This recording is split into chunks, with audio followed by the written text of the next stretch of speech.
Canal do YouTube História de Santa Cruz, quarta-feira, 12 de junho de 2025.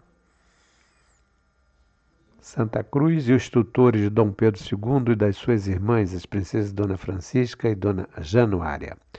Dom Pedro II teve duas outras irmãs, Dona Maria da Glória, que tornou-se a Rainha Maria II de Portugal, e em 1831, ano da abdicação de Dom Pedro I ao trono, já não estava mais no Brasil. E a princesa Dona Paula, que morreu em 16 de janeiro de 1833, com apenas 9 anos de idade, provavelmente por ter contraído malária em uma das suas estadas na Imperial Fazenda de Santa Cruz.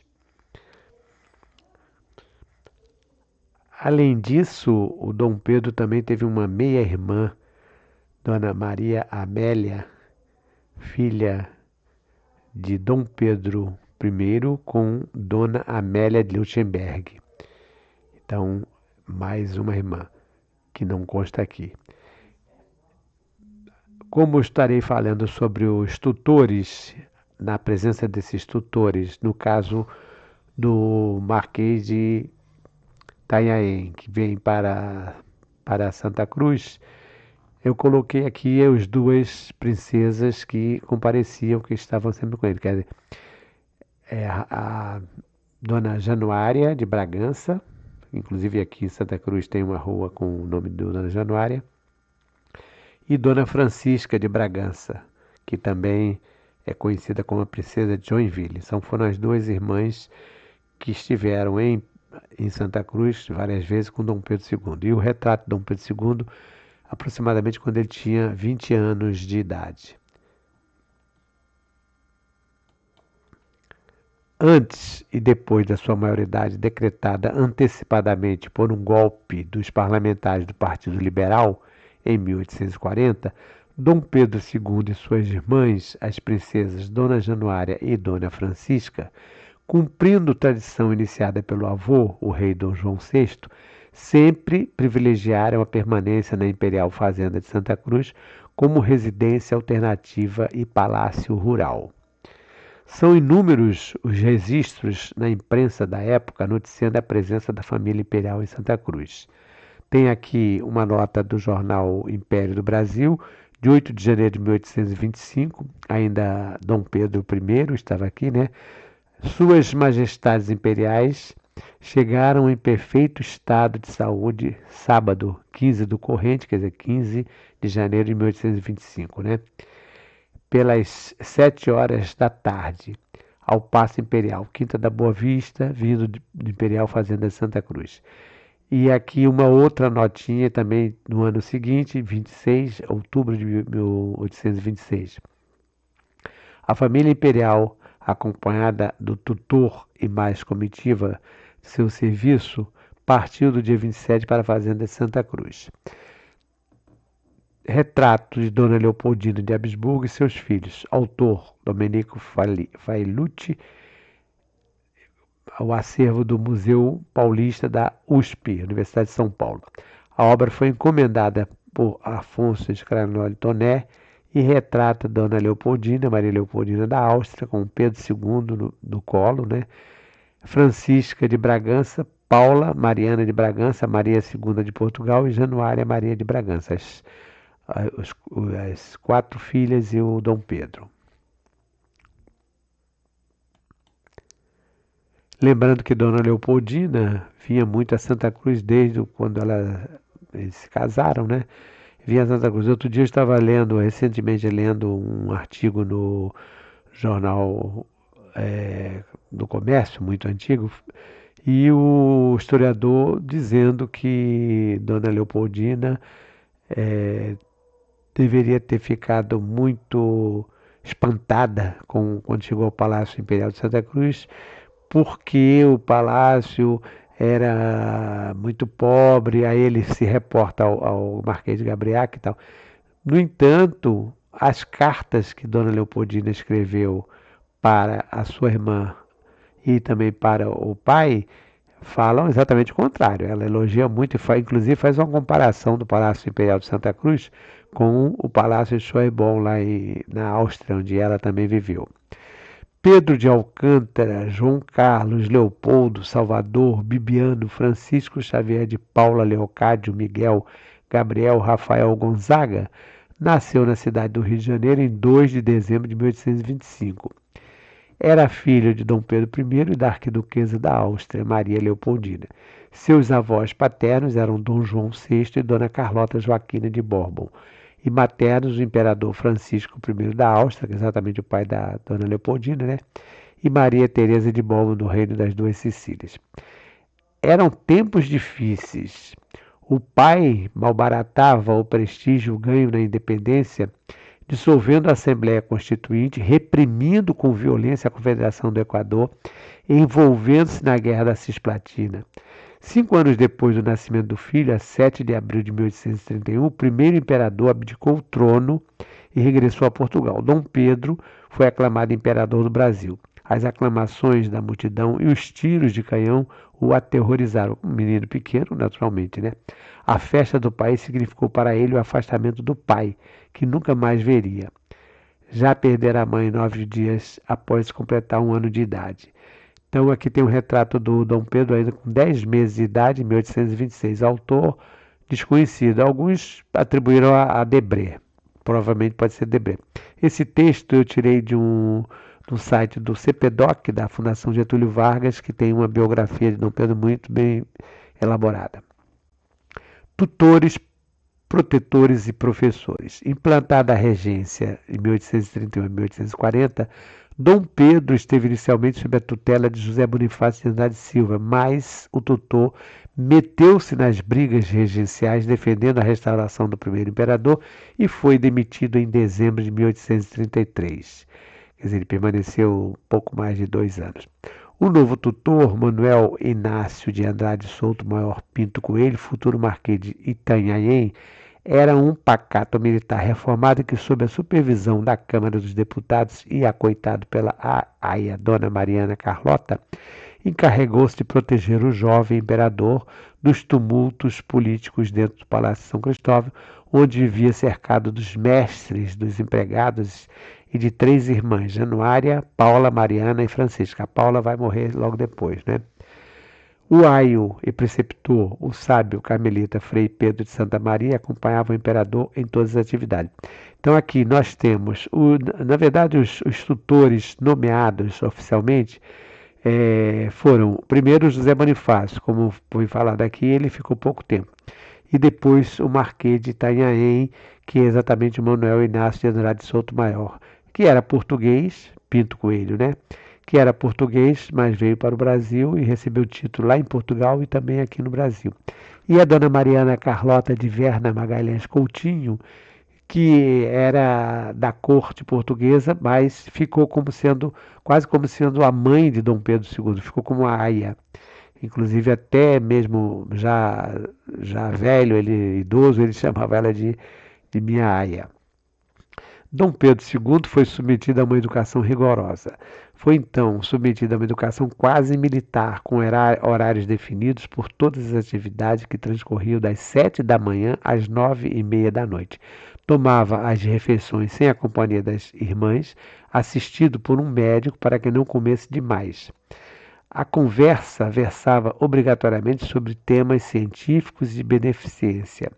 O tutor regulou ainda a educação moral e literária do pupilo. O objetivo era formar um príncipe perfeito, humano, justo, honesto, constitucional, pacifista e tolerante. Pouca coisa não, hein? O futuro imperador deveria dedicar-se em tempo integral às suas tarefas sem paixões e protecionismo. Deveria ser quase uma máquina de governar. Adquiriu o hábito da leitura, que jamais abandonou o que lhe serviu de refúgio nos momentos de dor. Dom Pedro II, pouco depois de completar 10 anos de idade, Um óleo sobre tela de Félix Emile Tonet, 1837, do acervo do Museu Imperial aqui do Petrópolis.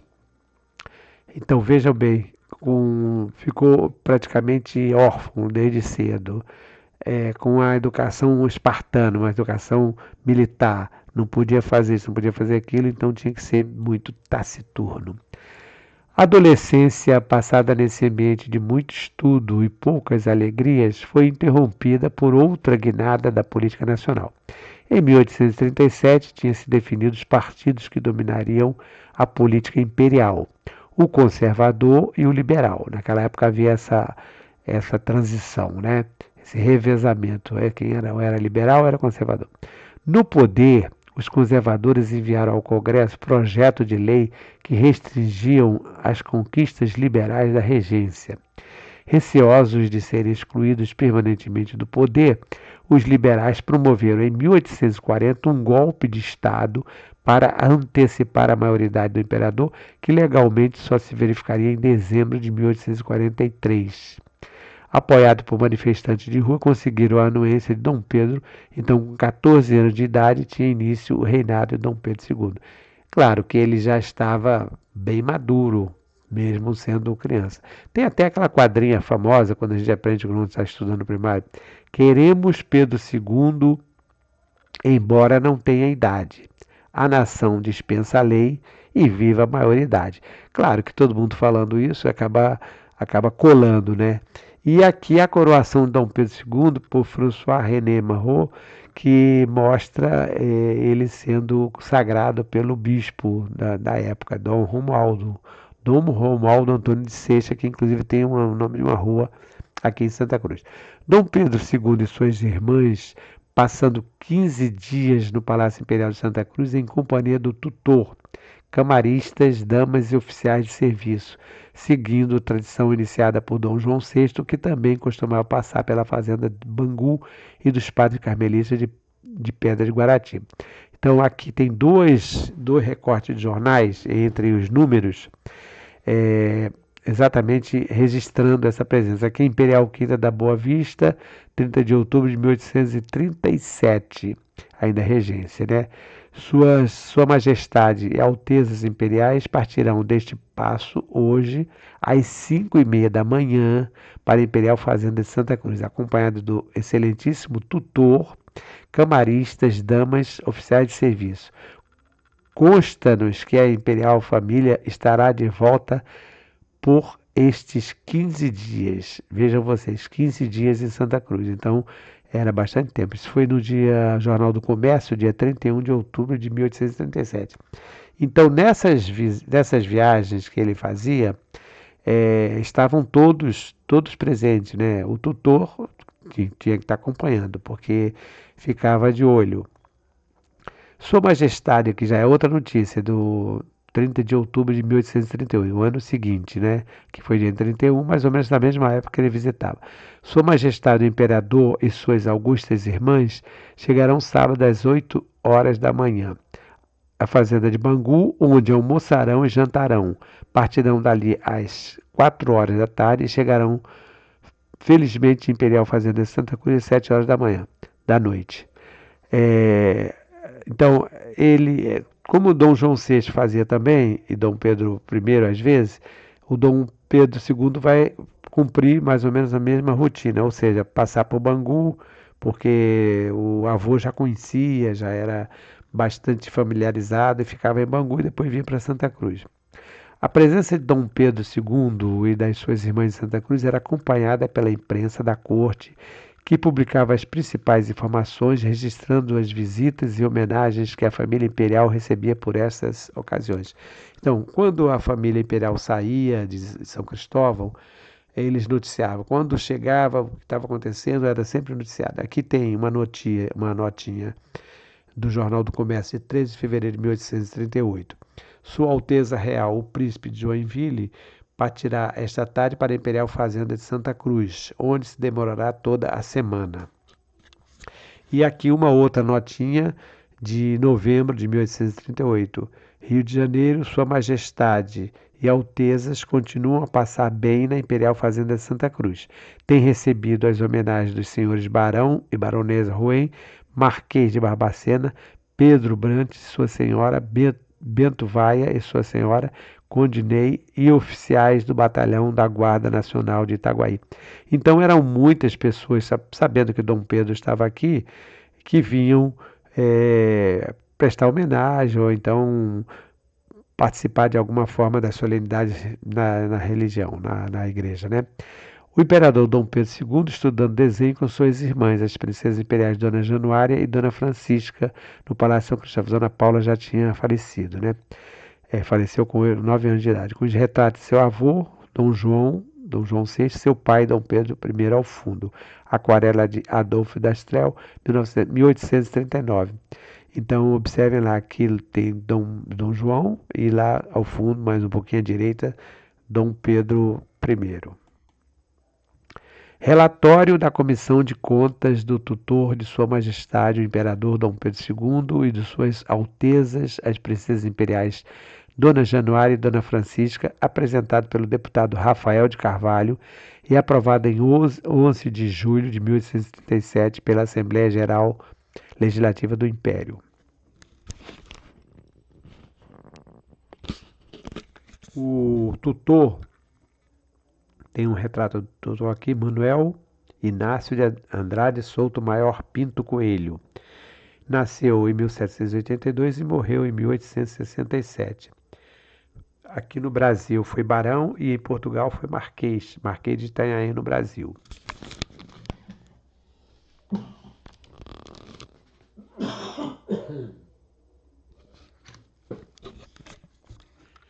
Melhor, foi barão em Portugal e marquês de Itanhaém no Brasil. Porque ele era português. Então, o jornal 7 de Abril, que publicou em várias edições o relatório. O relatório é muito minucioso, muito abrangente, tem várias páginas. Não daria para falar de tudo, porque o seu autor buscou todas as informações.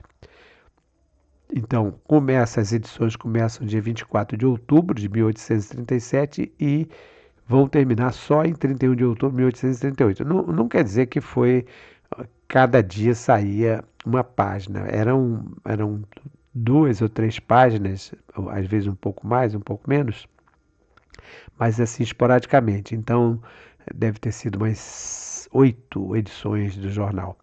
No final, consta a aprovação pela Assembleia Geral Legislativa do Império em 11 de julho de 1837. Mas vejam aqui, nós sabemos que a regência começa logo após a abdicação, né? Tem a regência trina provisória, depois ela vai se transformar em regência trina permanente, depois vem uma regência una, de Pedro de Araújo Lima, não, do padre Antônio Feijó e finalmente Pedro de Araújo Lima. Então, na verdade, são 4 fases de regência, começando em 1831. Então, o tutor foi nomeado, como eu coloquei lá no início. Inicialmente foi nomeado José Bonifácio, só que o José Bonifácio não ficou muito tempo. Aí depois vai ser nomeado esse Manuel Inácio, que é exatamente o Marquês de Itanhaém aqui no Brasil. Aqui tem um texto inicial do relatório. Viva o senhor Dom Pedro II, imperador constitucional e defensor perpétuo do Brasil, que há de tomar as rédeas do governo, porque naquela época, com o período regencial,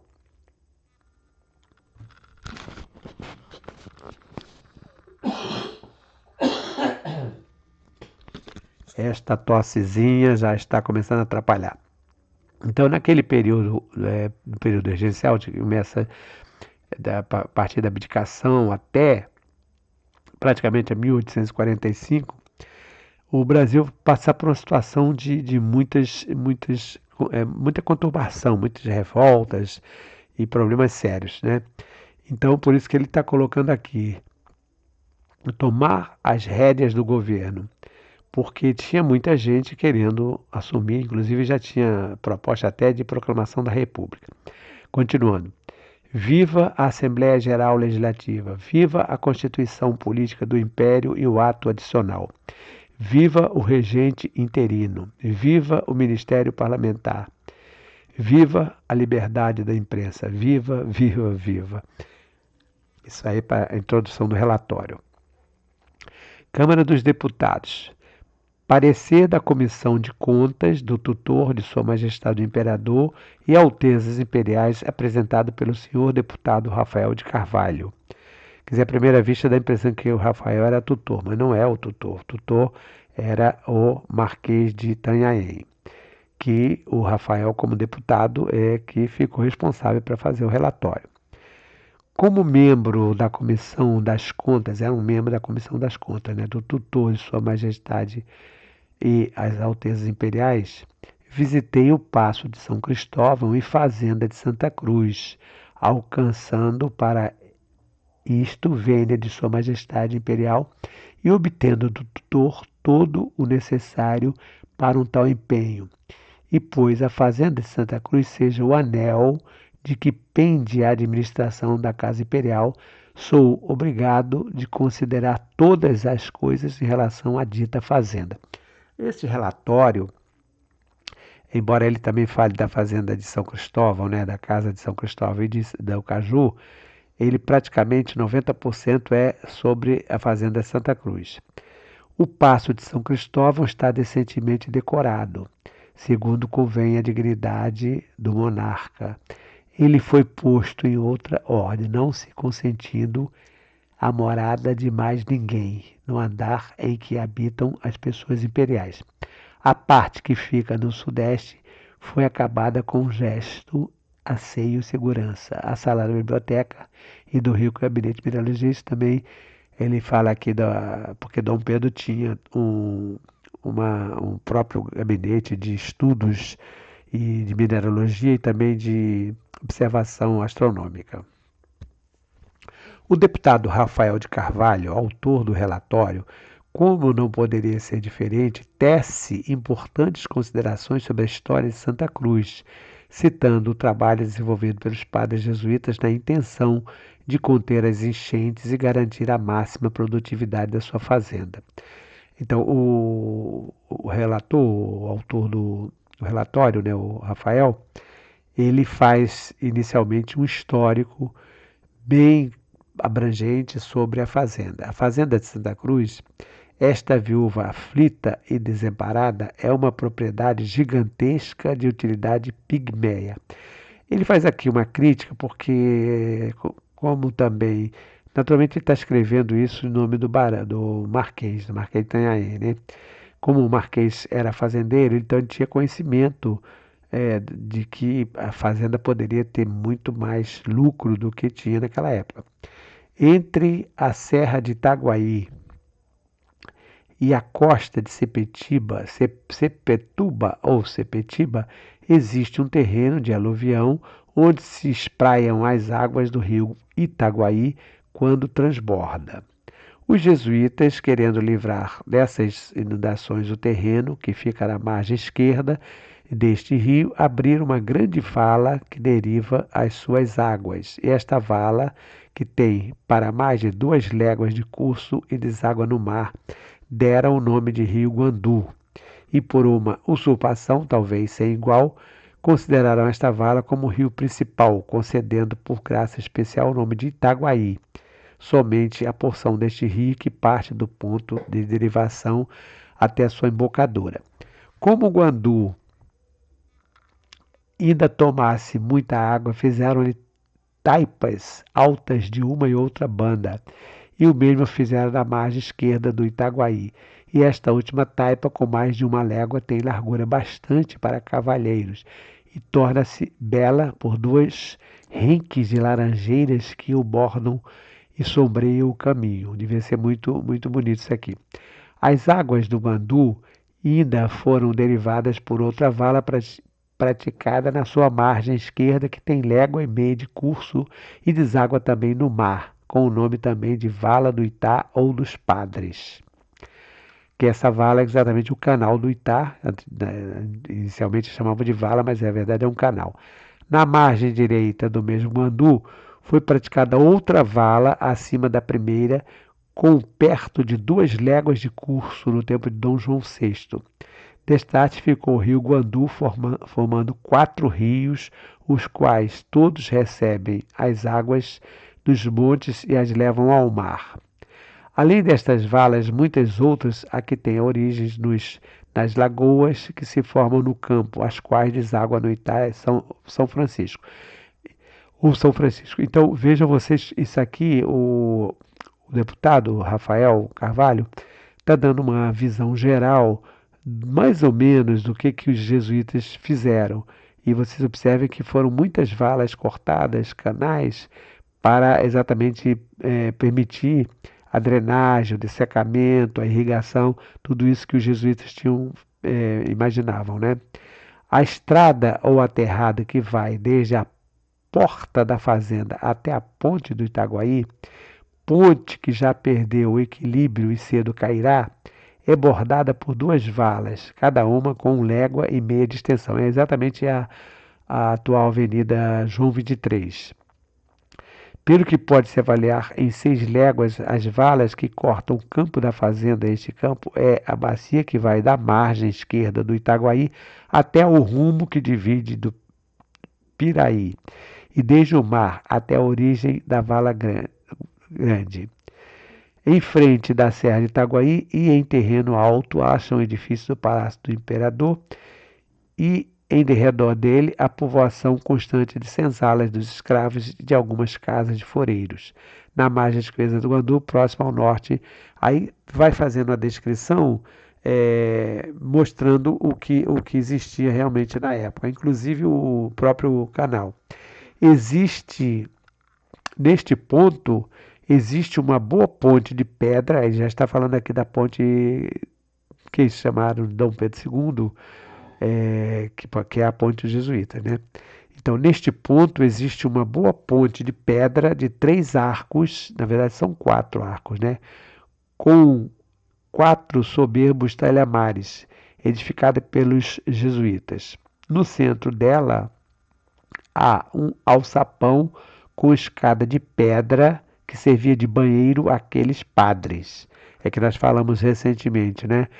Que existe muita polêmica sobre essa questão desse alçapão, essa escadinha que desce aqui, que vocês vão colocar essa foto para ilustrar, porque, como até o meu amigo conhecedor profundo também, Márcio Antônio de Azevedo, lembrou, que provavelmente, nós estamos falando sempre tudo sobre hipótese, né? Era um local que se descia para fazer a manutenção das comportas, porque exatamente nesse ponto é que tem um dos arcos com uma parte de granito, uma pedra perfurada que poderia ser o local onde passava o eixo, né, para suspender a,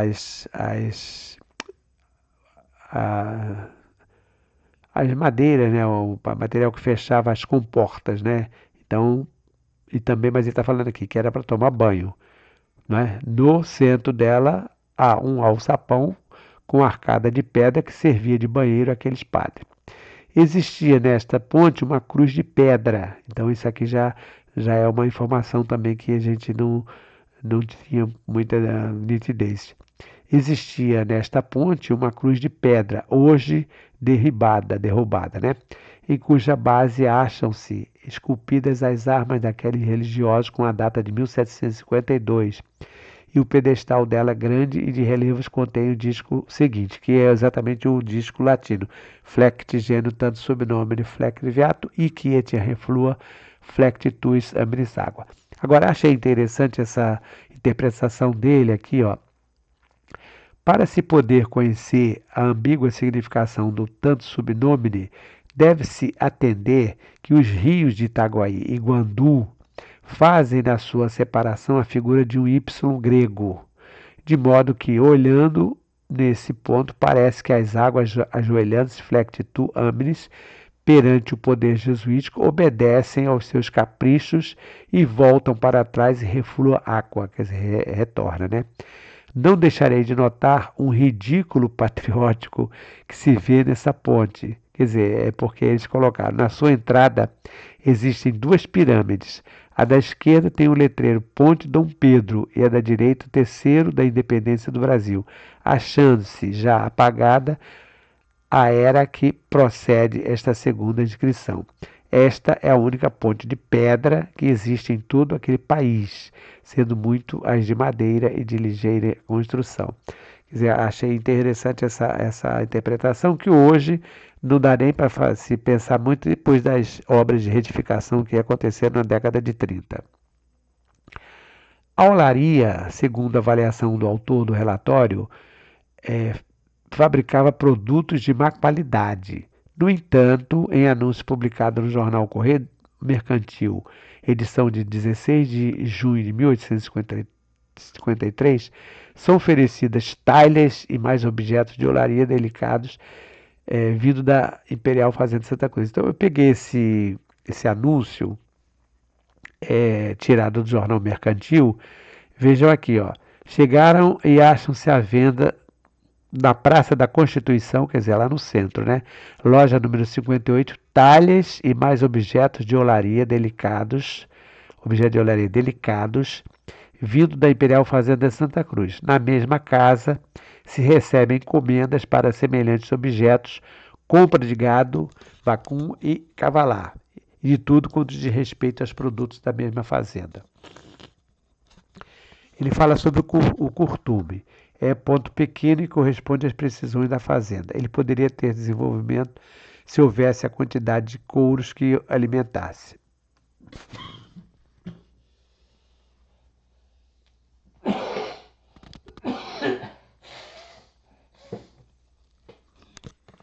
A olaria é um estabelecimento que pode e deve ter grande desenvolvimento. Ela é a única, por assim dizer, que existe àqueles arredores. Quanto faz, quanto vende. Só a progressiva Vila Itaguaí, que lhe fica próxima, consumiria todo o seu produto. A obra que ali se fabrica é de má qualidade. Vejam vocês aqui, o anúncio está dizendo que é material, você está falando que talhas e mais objetos de olaria delicados, né? É de má qualidade.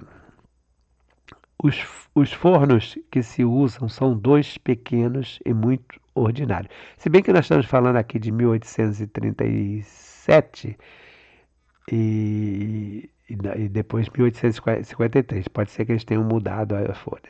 Então, os fornos são dois pequenos e muito ordinários, desprezando-se o forno engenhoso feito pelo engenheiro francês Pezerat. Era o Pedro Pezerat que veio para Santa Cruz e fez uma série de obras, inclusive até mesmo a construção de um engenho. Além destes fornos, existe outro começado por um alemão e abandonado, destinado para a louça fina. Há ali uma boa máquina para amassar barro, de construção do engenheiro francês, quer dizer, o Pezerat.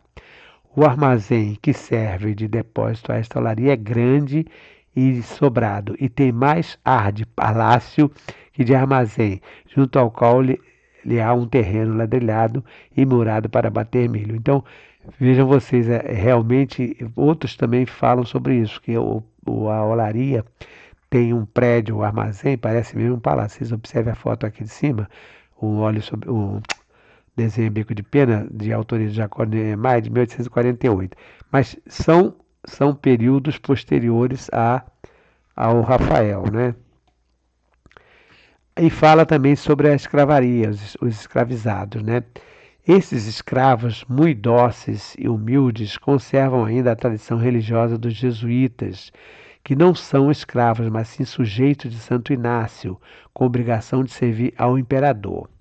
Eles têm um apego religioso àquele lugar e julgam-se desgraçados se não morrem onde nasceram, onde morreram os seus pais, onde Santo Inácio os situou. Eles chamam de os filhos de Santo Inácio, né? Este sentimento é tão forte que não são capazes de dormir em outro lugar, embora trabalhem na olaria, embora trabalhem em valas ou em plantações em Sepetiba, perto de 2 léguas, embora seus serviços, aluguem seus serviços em Itaguaí ou Base da Serra, perto de 3 léguas, eles vêm dormir em suas casas. Olha que testemunho interessante. Se algum é enviado para fora em destacamento e por lá se demora tanto tempo que a sua roça fique perdida, esse tem 1 ano para reparar sua perda. Eles têm as suas festas religiosas, onde começam a desenvolver um luxo dissipador que pode trazer más consequências. As juízas dessas festas já se apresentam com ricos vestidos de seda feitos pelos franceses desta corte e rivalizam entre si sobre qual delas excederá as outras. Ora, com tais hábitos, toda a reforma exige prudência. Esse relato do Rafael, deputado, né, aqui no relatório, sobre a questão das irmandades, outros textos também mostram isso. Havia realmente, vamos dizer assim, um privilégio em relação a essas irmandades, porque elas tinham uma posição, uma localização na igreja durante as celebrações na frente, elas eram tratadas de forma bem privilegiada, bem diferenciada. E aqui, naturalmente, precisavam de roupas, então acabava também tendo isso aqui.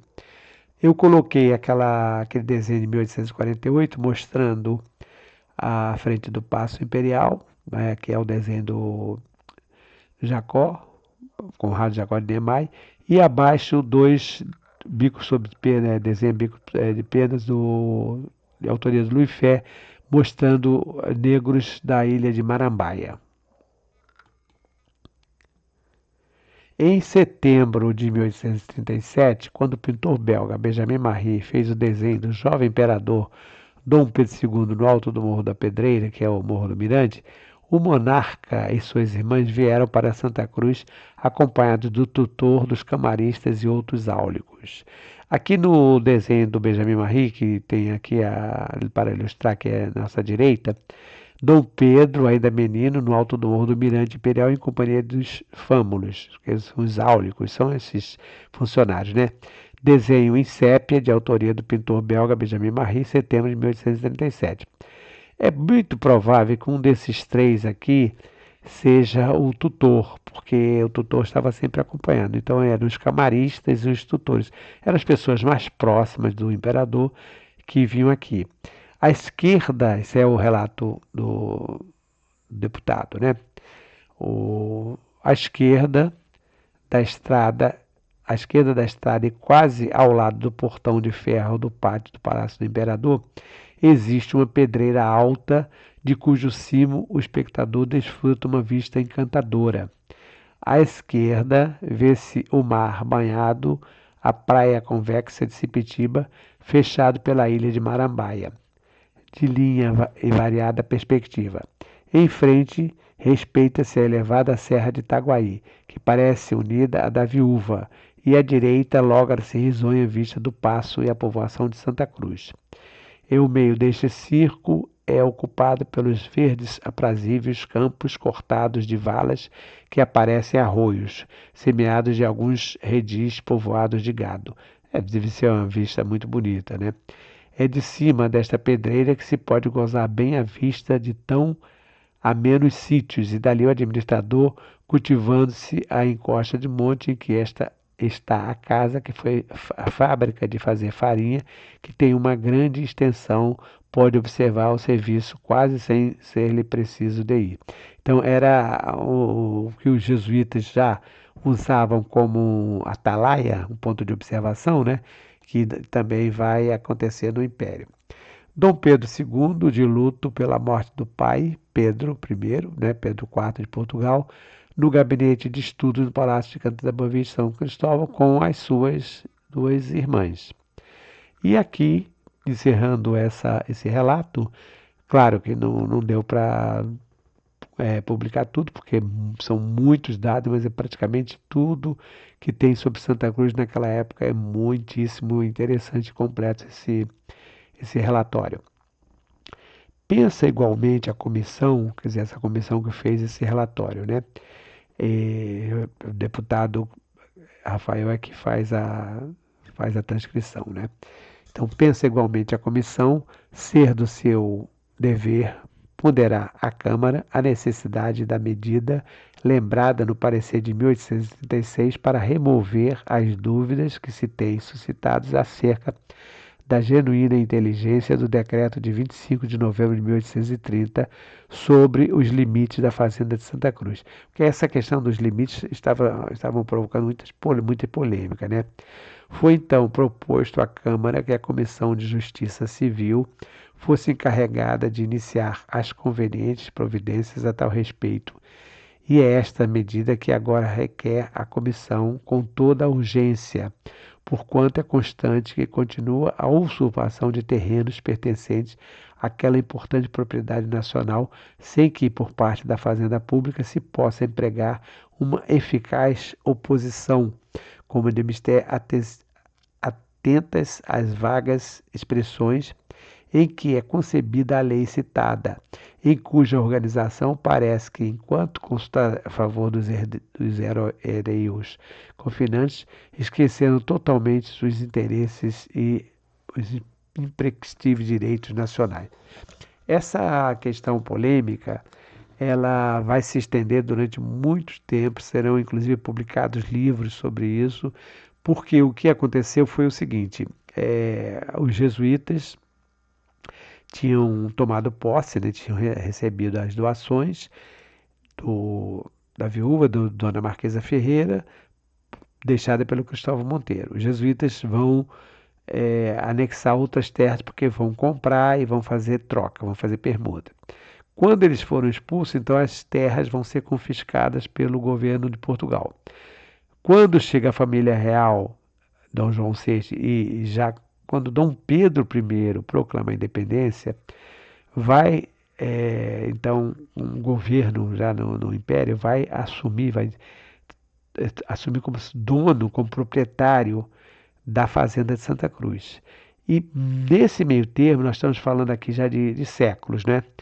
Nós vamos saber que Santa Cruz já estava sendo muito ocupada por diversos foreiros, diversas pessoas que estavam aqui. E essas pessoas vão se sentir prejudicadas quando sai a legislação dando as terras da Fazenda Imperial de Santa Cruz como posse do imperador. Então isso vai ir para a justiça, né, até que depois eles tentem resolver. Mas é um problema que praticamente ficou sem solução durante toda a história. Então são estas, senhores, sem encerramento, né, as considerações que a comissão entendeu dever oferecer sobre o relatório e contas submetidas ao seu exame e matérias que lhe propõe com especialidade a vossa prudência e deliberação.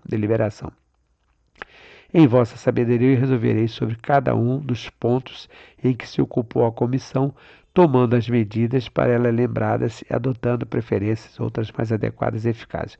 Conclui a comissão propondo a aprovação da Câmara seguinte, projeto de resolução. Então, todo esse relatório vai ser apresentado à Assembleia Geral Legislativa do Império do Brasil e ficam aprovadas as contas apresentadas pelo tutor de Sua Majestade o Imperador e das imperiais princesas relativas ao ano decorrente de 1º de abril de 1837 até 31 de março de 1838.